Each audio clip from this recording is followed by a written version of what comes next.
Good morning. Today we're going to start on Yudches Amud Beis. It's like 3 lines up from 5 lines. 12 lines from the bottom. Thank Hashem that you're able to learn Torah every day. It's less of a learning we have the base of Mikdash. And learning for Shlema for my father. Probably been okay. The Mishnah that we're quoting is the opinion of Rabbi Eliezer and Rabbi Akiva. Rabbi Eliezer says if someone touches a sheretz, something impure, then he forgets about it, becomes concealed from him, and he goes into the base of Mikdash. So he's going to be high of the carbon, but only if what's concealed from him is the sheretz, not if what's concealed from him is that he's in the base of Mikdash. It has to be unbeknownst to him. But what aspect? The sheretz aspect was unbeknownst to him. He forgot about that. He touched the sheretz. Rabbi Akiva says it's concealed from him, and he's tamei. He's only going to be chayev if he forgot about the tumah. If he forgot about the mikdash, he's not going to be chayev. So it's exactly the same thing. That's what our Gemara is going to discuss. Then there's opinion of Rabbi Yishmael. It says v'nelam and elam that you chayev on both. Okay, now the Gemara starts off with Rabbi Eliezer Mesheretz v'nelam imenu chulu. My binaya. What's the difference between chulu? Is an important word, etc. In that etc. is also the opinion of Rabbi Akiva. So the Gemara says my binaya. What's the difference between Rabbi Eliezer and Rabbi Akiva? This one says that the only chayev for helam sheretz, for the unbeknownst to him that he touched the sheretz. The other one says unbeknownst to him that he became tamei. Same thing. Sheretz and tumah is the same thing. Amar Chizkiah. The Chizkiah says sheretz and avela could be nigh. The difference between them is a sheretz and an avela. We have to understand what that means. It means, okay, he touched the sheretz and the avela, and or.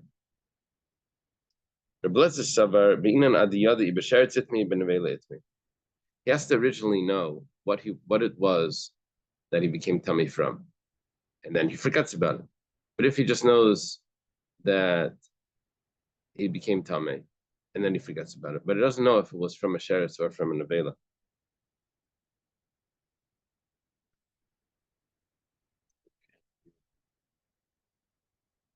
Sorry? No, an avela is a dead animal. A sheretz is a dead little creature. It's a little like a lizard. So he doesn't know which one. Those they give off different impurities, different levels. So he doesn't know which one. According to Rebbe Lezer, you have to know exactly which one. That's why in the wording of Rebbe Lezer it says helem sheretz. It's to know that it was a sheretz. Rabbi Akiva Savar leibin and ad yada. You don't need until you know. Given the yada ditme ba'olam, like tzarachi b'sheretz et min ve'letmi. Rabbi Akiva says you don't have to know specifically which one. It's good enough to know that the person became tamei, and then he forgets about it and becomes concealed from him, and he enters the temple. But that original knowledge, according to Rabbi Akiva, it's good enough even if he doesn't know which one it was that made him tamei. Okay, Bechina Marula. Rula says the same thing. Sheretz and avelak beinayu. The difference between Rabbi Eliezer, Rabbi Eliezer ben Horkness, and Rabbi Akiva is if he doesn't know which one he became tummy from. The Ula Rami, because Ula posed a contradiction to Rabbi Eliezer and Rabbi Eliezer Mashani, a contradiction between 2 statements of Rabbi Eliezer, and he answered it.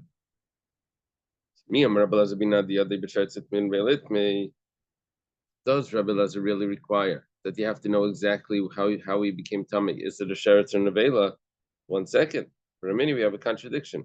Rabbi Eliezer says when it comes to a karban chatas, person does an avera that requires a karban chatas. So Rabbi Eliezer says, manavsha, if he ate a piece of meat that he doesn't know if it was chalev or if it was nice, so he knows it wasn't kosher. He doesn't know which prohibition it had. It had on it the treif symbol, but he didn't know which one. Why exactly it was treif. It So manavshach. Rabbi Lezer says it doesn't matter. Chaylev achal chayiv. Let's say it was chaylev, forbidden fats, he's going to be chayiv. Noiser achal. Let's say it was the leftover meat from a sacrifice. Is also chayiv. So what's the difference? Or Shabbos chilal chayiv Yom Kippur. Let's say he violated Shabbos. He wasn't sure if it was Shabbos or Yom Kippur. One of them he violated. So what? He has to bring the same carbon. Ishte nida baal chayiv. Achaysei baal chayiv. If his wife is in nida and he lives with her, or it was his sister, he didn't know which one it was that he lived with. But either one, he's chayiv. He's chayiv a carbon. So he doesn't have to know exactly. So here we're seeing that when it came to tumah, you have to know exactly which tumah it was. When it came to bring the chatas, you just have to know that, well, it was definitely something. So you don't have to know specifically. It seems to be a contradiction in Rabbi Lezer. Now, Rabbi Yeshua says to him, you have to recognize the sin that he sinned in. He sinned with. But which sin was it? It says the word ba. Comes to tell me that you have to know specifically which one it was. So you have to know exactly which one. Okay, so here's a contradiction in Rabbi Eliezer. You have a question?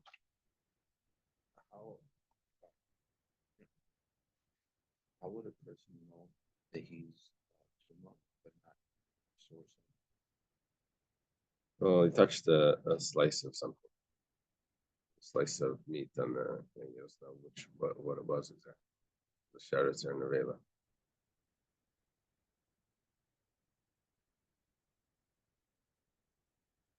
And then they both have the same. Well, yeah, they have the same laws to become pure. That's not our concern. Concern is just that he forgot about the tumah and he entered into the temple. So, but he didn't really have a full awareness of which tumah it was to begin with. So, according to Rabbi Lezer, that's not enough. You need to have an awareness at the beginning and then a forgetting. According to Rabbi Akiva, that is enough. He knows his tummy. But definitely, whether it's one or the other, definitely his tummy. Right. And Rabbi Lezer requires you have to know specifically. So now, when it came to the karban, we have like the opposite opinion. We have Maseches Shavuos Daf and Rabbi Yeshua. Rabbi Yeshua says you have to know specifically which sin it was before you bring the atonement. And Rabbi Lezer says, no, you just have to know that you sinned. Which seems to be a contradiction in Rabbi Eliezer. This is Ula's question. So Mishani, Ula answered, he says for whatever sin it was. But do they have to know the sin? Yeah, according to Rabbi Eliezer, would have to say that for either this or that sin, I don't know which one, but one of them. So Mishani, the contradiction gets answered by the following. This is Ula.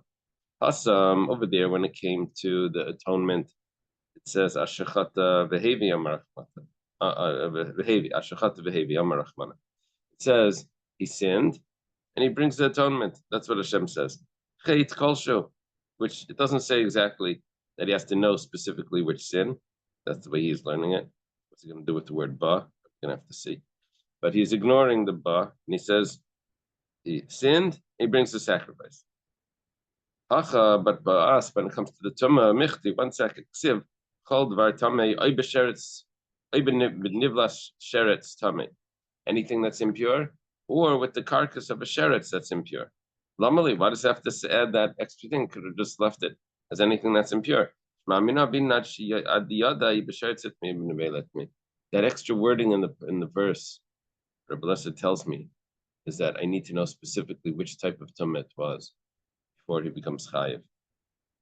Rabbi Akiva, what does Rabbi Akiva say? Akiva says that you don't need to know specifically how he became tameh. Any sort of tumah is good enough. It says, I did the of a chayiv, look at the Rebbe.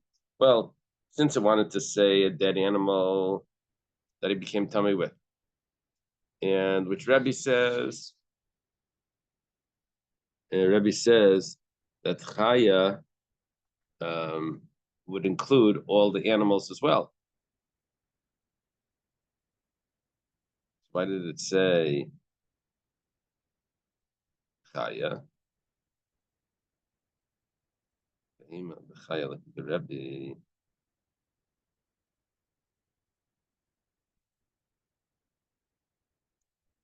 What was that? That was on Daf Zion. 7a, it says.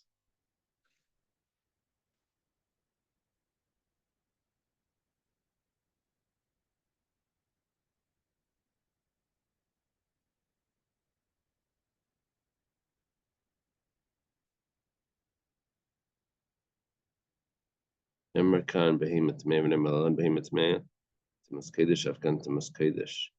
Oh, it needed to say Chaya and Behema in order to tell me that it applies to also eating food that became tummy. Food that became tummy or while he's tummy.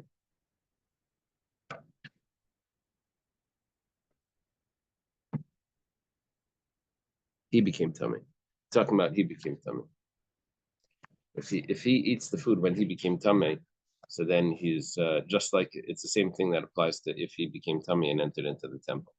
That's what we learned from the extra word behema. Behema Tameya. Sounds like.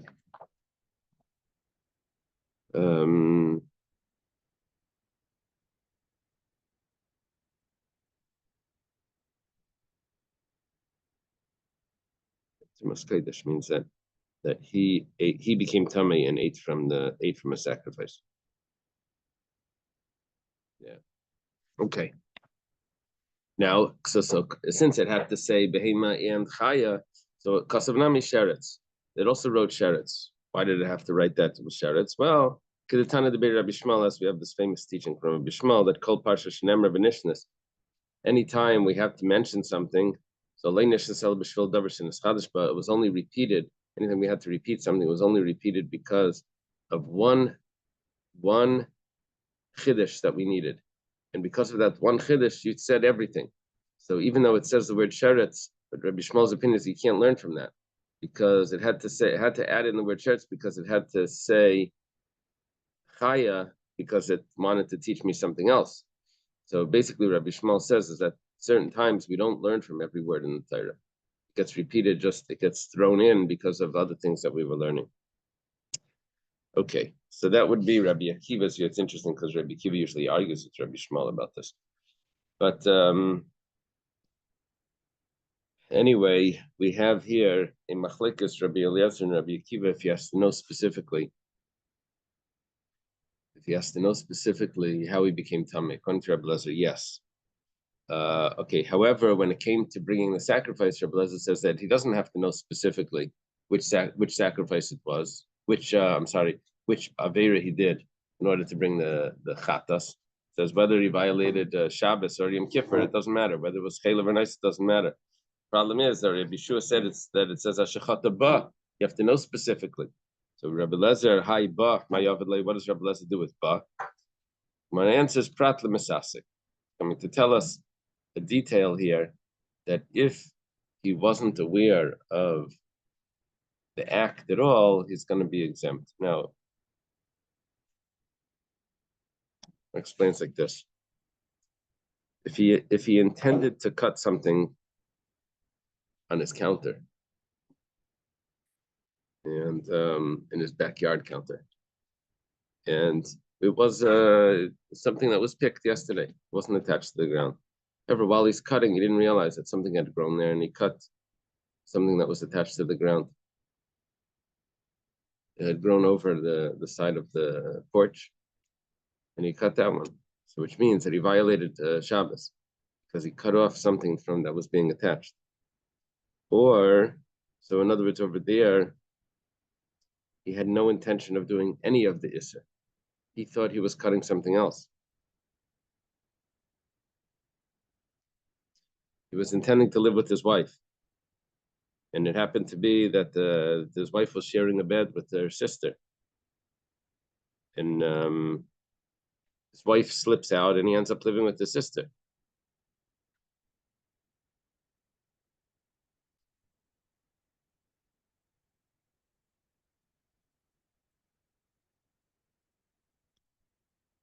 Here's an interesting question. We're talking about in general, he was only bringing a chatas because it was unintentional. So what's the difference if it's misasik or if it's unintentional? This unintentional means that he intended to live with this woman. He didn't realize that this woman wasn't his wife, this woman was his sister. Misasik means he intended to live with this woman, and it turns out that the woman slipped out, and she ends up living with the woman that was right next to her. Killing. And like if the person intended to kill, he just killed the wrong person. It was different because his intent was to kill. It just happened that it went to the wrong person. And what's the halacha there? It was as I remember, it was different. It was a machlekes. Different opinions. And Yes. So here, but here when the intention was there. Here you're going to miss the detail. Unintentional means that you intended to do exactly this act. You just didn't know that this person was not your wife. This person was your sister. You intended to cut this potato, but you didn't know that this potato was attached to the ground. You didn't see the string coming out from the vine that was. You didn't see that. That's unintentional. You thought that would, but you did exactly what you intended to do. You just were missing a detail. Misasik means you didn't do what you intended to do. Intended to cut this potato, but as the knife came down, it slipped and cut the one next to it. You intended to live with this woman, but as you were going on top, she slipped away, and the person next to her slid right in. So you didn't intend to do what you did. Unintentional shaygig means you intended exactly for this. You were just missing a detail. Misasik, which is more pater, is more pater than unintentional. Misasik, so in other words, over here we're saying, pratla misasik. You only chayav a karban if you did the act that you intended to do. Misasik is you didn't do the act that you intended to do. Something slipped, you ended up not doing exactly the right one. So if the intention wasn't all there, it doesn't really matter how it happened. Like if the intention wasn't detached, it's better. Like if he's Shagig is chayav. If he's unintentional, then it's chayav. If it was misasik, then he's going to be pater. What is the difference between unintentional and misasik? Misasik means that it happened on the side, happened like without being involved. Something was doing something else, and this happened. But it sounds very much like unintentional. The difference is unintentional means that I did the act that I wanted to do. I just didn't know that it was prohibited. Misasik means I didn't do the act that I wanted to do. Okay. The last one is the piece of potato that had the attached thing underneath. No. That you did what you wanted, but then there was something underneath. No, that's the shagig. That's going to be chayav. Because over there you thought it was detached, but you cut exactly the potato that you intended to cut. No, I mean, but you weren't aware that there was like another potato attached underneath. No, so that's going to be that's also shagig. Here you intended to cut a potato, but as the knife was going down, you ended up cutting the wrong potato. So you did not do the act that you intended to do. Okay. What about a case where you're not intending to, you don't want to cut it all, you're just holding a knife and somebody pushed you into the wall and there was a potato there and it got cut? Yeah. That would be shogig or mitasa? No, that would be a misasik. Shogig is when you intended to do something. Yeah. In Shabbos, that would go under like Maseches Shavuos. You had no intent. Someone slips on a banana peel and he turns the light off as he's falling. There's nothing that would go under a misasik. That would be more misasik than there's no intention to the act. Misasik is it. Maseches Shavuos. I'm not sure if there's a difference misasik and Maseches Shavuos is the positive of the misasik. It's the reverse. Maseches means you had to have intention to do the act. The misasik is it. Rabbi Yechanan says mashmos darshan ekbinayo. Now we're going to difference between Rabbi Eliezer and Rabbi Akiva. We made up that there's a distinction between them. Who said that? Who told us this distinction? Ula and Chizkiah told us that there's a distinction. Rabbi Yochanan says no, there's no distinction. Why do we have opinion of Rabbi Eliezer and opinion of Rabbi Akiva? It says that's just because they learned it from different verses, but it's the same. They told exactly the same thing. Just how did they derive it? That's the difference between them. Rav Sheshes also says the whole difference is between them is just how it was derived. One learned it from the Sheretz, one learned it from Tameh. Rav Sheshes machlef to Rabbi Eliezer, Rabbi Akiva, Rabbi Eliezer, when Rav Sheshes was teaching this halacha, he would mix up the names Rabbi Eliezer, Rabbi Akiva, because they both held exactly the same thing, so it didn't matter. Rava asks Rav Nachman the following question. Rav Nachman is like a teacher of Rava, and we end up with a lot of questions in the Gemara. Rava asking Rav Nachman, let's say he forgot both. He knew he was tummy, and he knew this was the Beis Hamikdash, but he forgot that he was tummy, and he forgot also that this was the Beis Hamikdash. So, what's going to be the din?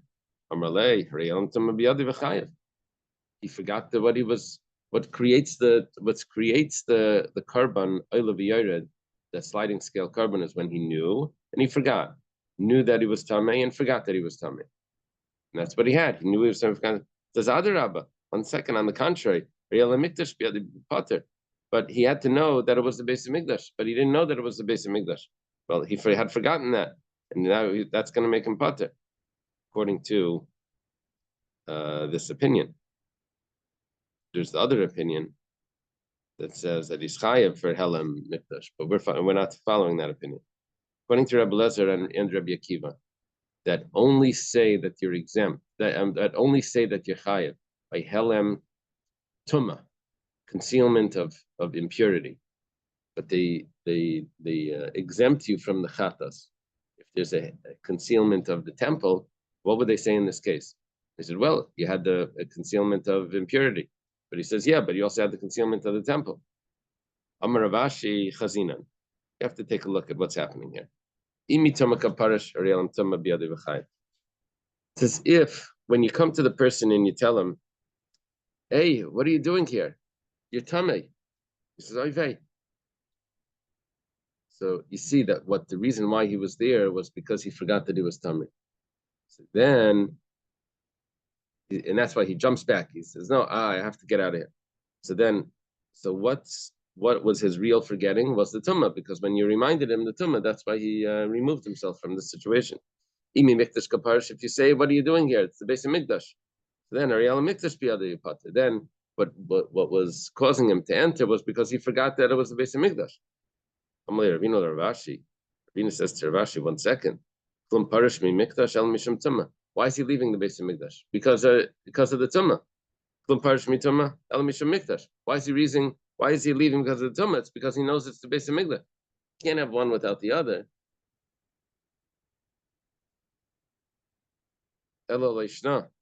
Rather, it wouldn't matter, and he's always going to be pater. This is what Ravina says to Rav Ashi. Okay, a new Gemara here.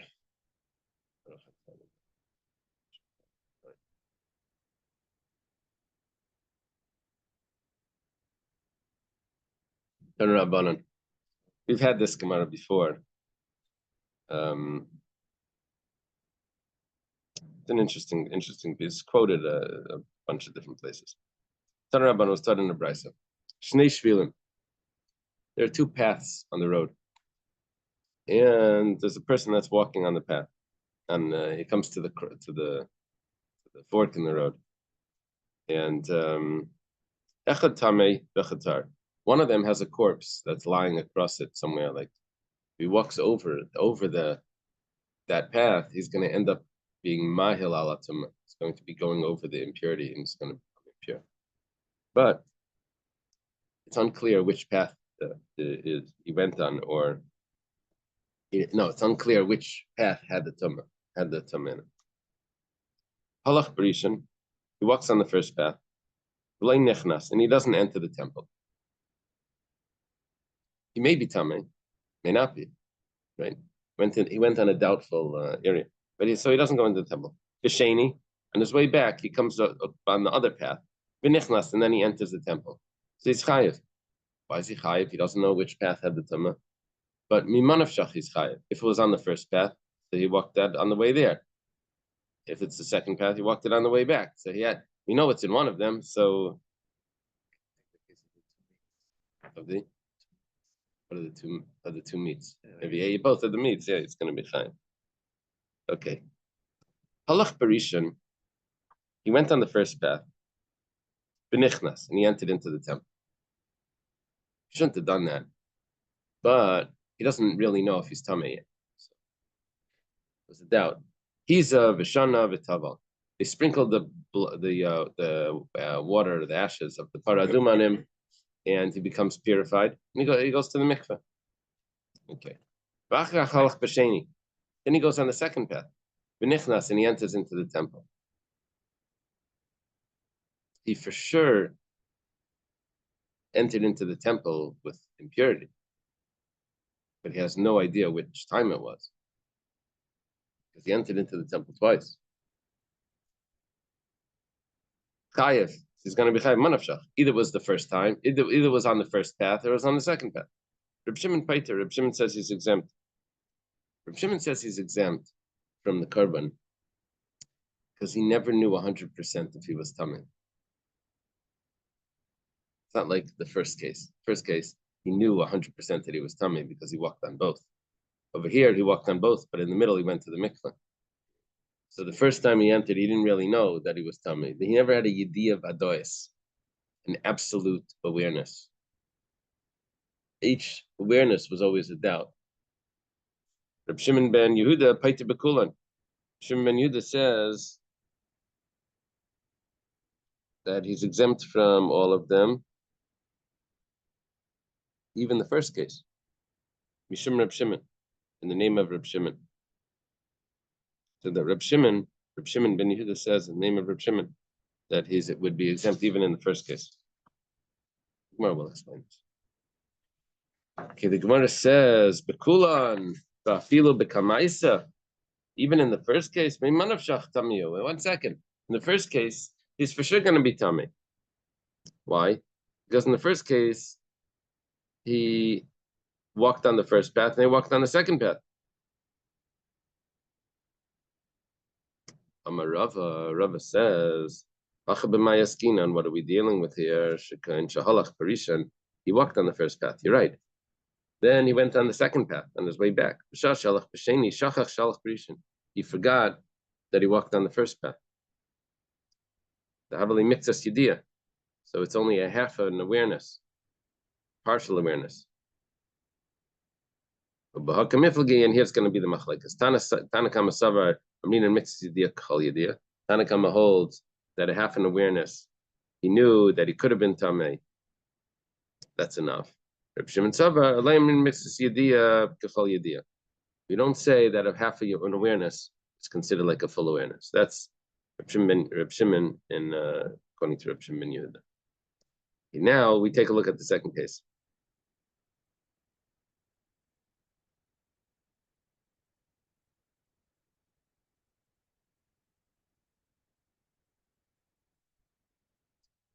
Tanakama Savar.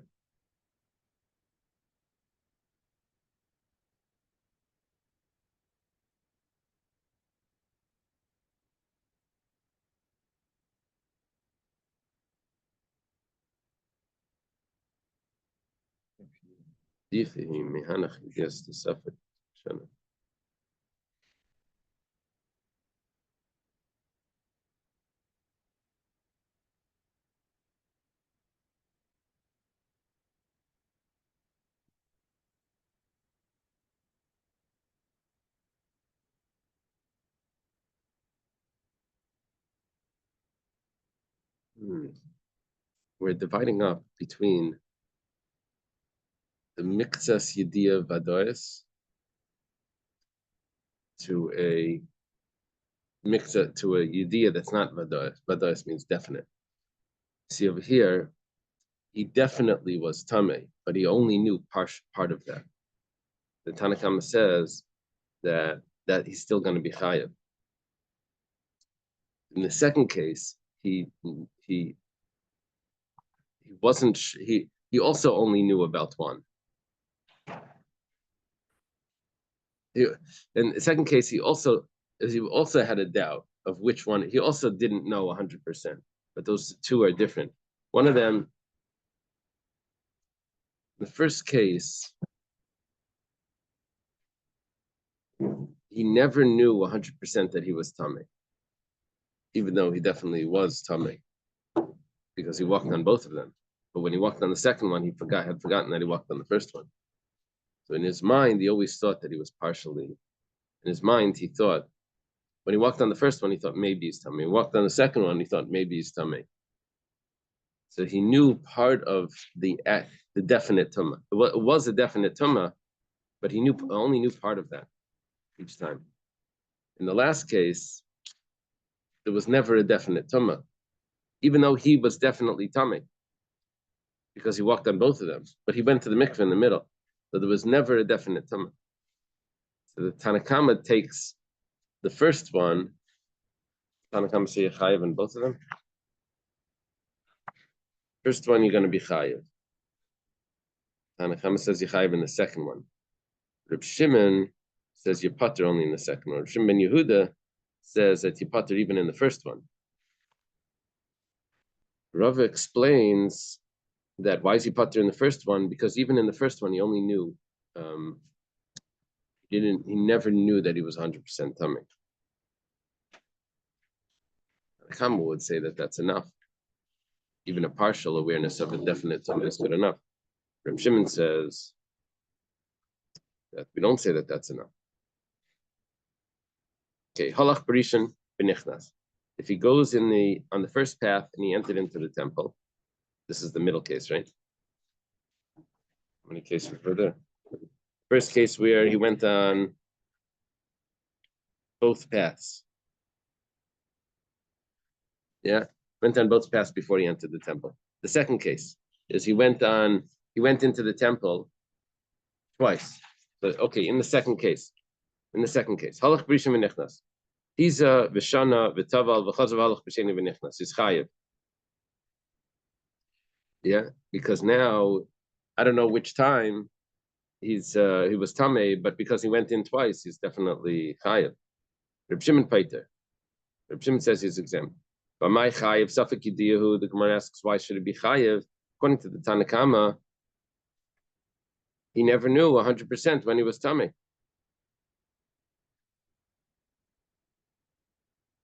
Maybe that's enough.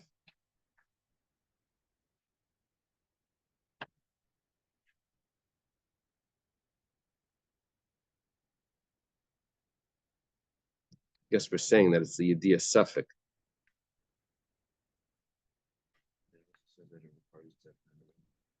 Oh, because he never had a definite awareness.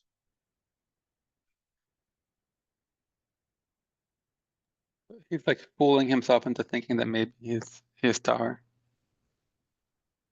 Uh-huh.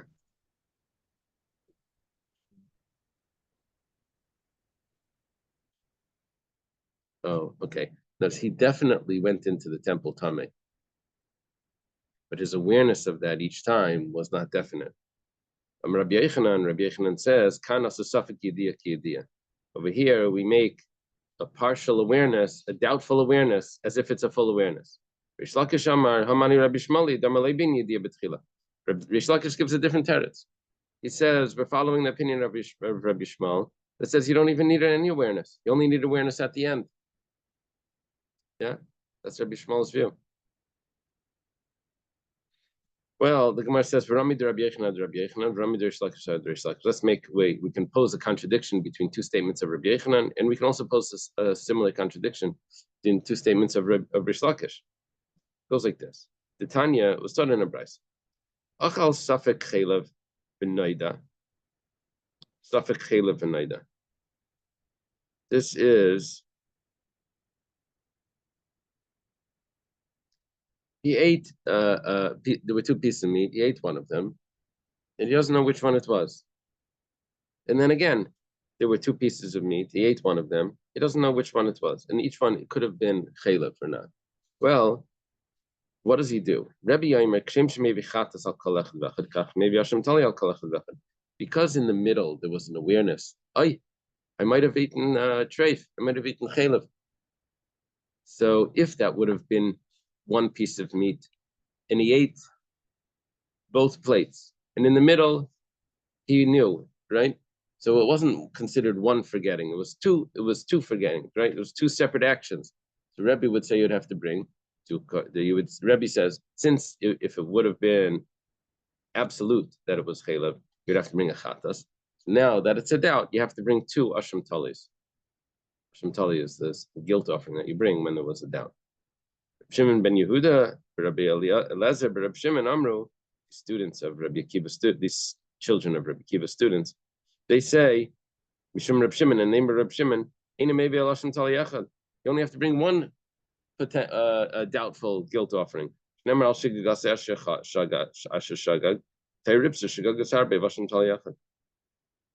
Says when you're only bringing a sacrifice because of the doubt, you don't have to bring for each doubt that there was. You can bring one umbrella sacrifice that covers you for all the doubts that there were. Okay, so there's a machlekes here. The Amar Reish Lakish, I'm sorry, there's a machlekes here of Tanoim. We're looking for Rabbi Yechon Reish Lakish. Amar Reish Lakish, Kan Shana Rebbe Yediyas Sveikas Mischalkes Lechatas. Reish Lakish comments on this that if there was an awareness in the middle, it would divide it up for the sacrifice.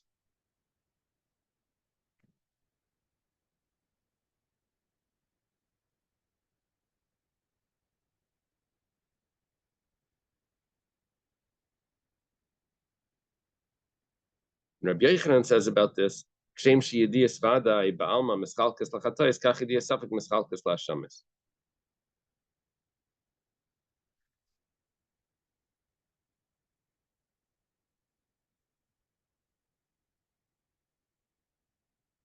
what's the difference between the way Rish Lakish is explaining this and the way?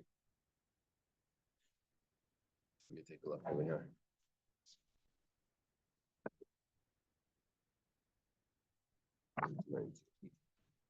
The awareness.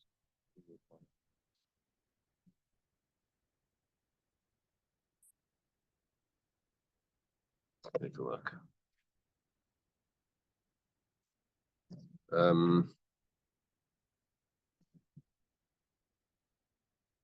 Idea suffix between each sin divides them into two chatais.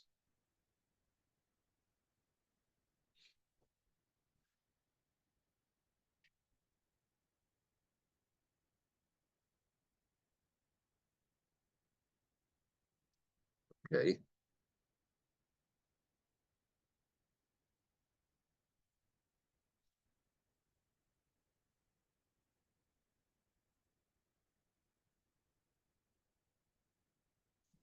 Yes, suffix. The eight suffix chaylev. Yes, suffix. What does it mean? Yediyah suffix machalkais lechatas. Yediyah suffix makes him bring a nashim tali, not a chatas.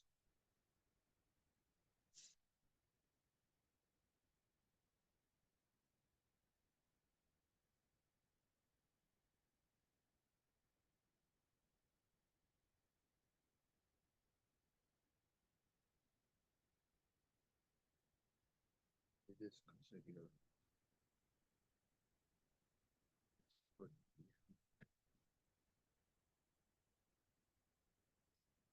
Let's see. Rish Lakish. No, we're not looking at Rish Lakish yet. We're looking at Yochanan.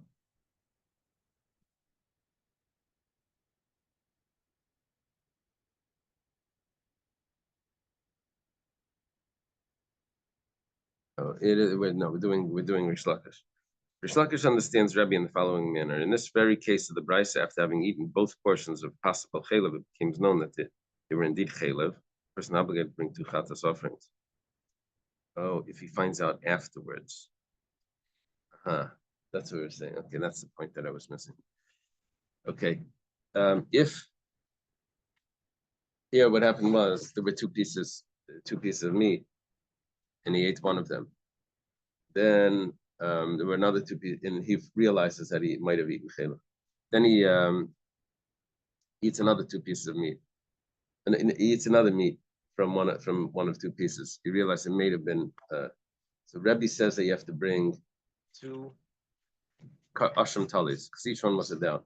The Rebbe explains it like this: that let's say he finds out at the end that he actually ate the one that was chelav. Not that he might have eaten chelav. Yeah, he finds out that he actually ate the chelav. So even though in the middle, you see, is that considered one eating or two eatings? In the middle, he only knew that it was possibly chelav. He didn't know that it was 100%. But Rebbe would say that Yediyah Safek would divide it for a chatas. He would have to bring two chatas now that he found out the actual fact. But maybe that should be only one eating because he didn't. What divides the eatings is an awareness. But he didn't have a full awareness. He only had a doubtful awareness. But Rebbe would say you'd have to bring a chatas for that because the doubtful awareness would divide it. So if that's the case, the doubtful awareness also divides it for the Yashim Tali. That's Rish Lakish. Rabbi Yechanan says that when it comes to a chatas, it needs to be a yediyas vadai. In other words, you wouldn't have had to bring two chatas over there. It's only by the asham taloi, by the doubtful guilt offering, that a doubtful awareness divides it.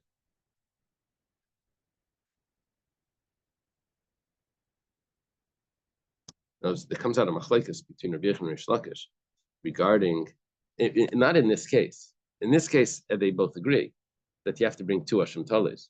But in the case that they're learning from a karban chatas, according to Rish Lakish, you'd have to bring two chatas. And according to Rabbi Yechanan, you don't have to bring one chatas. Because according to Rish Lakish, the awareness that you had in the middle would divide the two eatings. And according to Rabbi Yechanan, the awareness that they had in the middle was not a full awareness. It wouldn't divide the two eatings.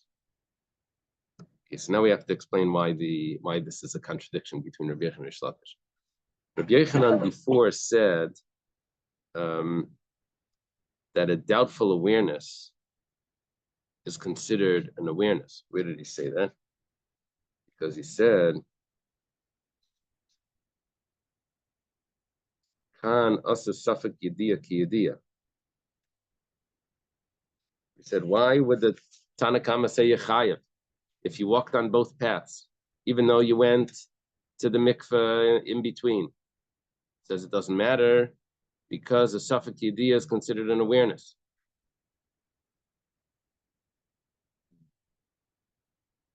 Yeah? And so let's take a look. So that's the contradiction in Rabbi Yechanan, because Rabbi Yechanan now is saying that a doubtful yediyah would not divide a chatas. It's only Rish Lakish that said the doubtful awareness would divide for a chatas. Yeah, he ate twice, but he didn't know 100% in the middle. So Rabbi Yechanan would consider that one eating. But Rabbi Yechanan, when it came to the two paths, he said that the doubtful awareness was considered an awareness. We can resolve it. When it came to the original awareness, when it came to Tumas Mikdash Kedusha, where we said that if it was a doubt, then that was considered an awareness. Also,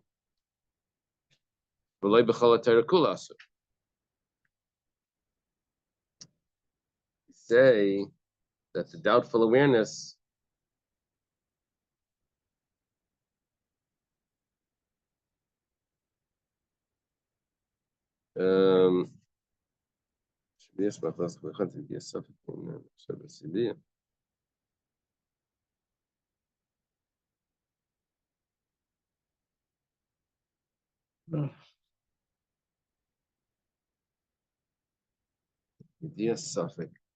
according to Rabbi Yechanan, is not going to be. Let's see. Hacha who the like siva yediyah behedya. Over here, when it came to the sacrifice, when he has to, the karban of when he enters into the temple, because of an awareness of impurity, so It doesn't say clearly that he needs to have an awareness. Over there, it just says he needs to have a concealment. It says v'nelam hudakasi. It says that there was a forgetting. From the forgetting, we know, okay, there must have been an awareness. So if there must have been an awareness, so there has to be some sort of awareness, but it doesn't say clearly that you need to have a full awareness. It just says that you had to have a concealment. So the concealment tells me that there was an awareness, but that awareness, because it didn't say clearly, so I don't have to have a full awareness. I can have even a doubtful awareness. That would also work. However, so because the ksiv, it doesn't work in the whole Torah because it says oy hoida elav, which is referring to the carbon chatas. It says over there yediyah malai sabinan. Yeah, over there when it comes by the carbon chatas, you have to actually know.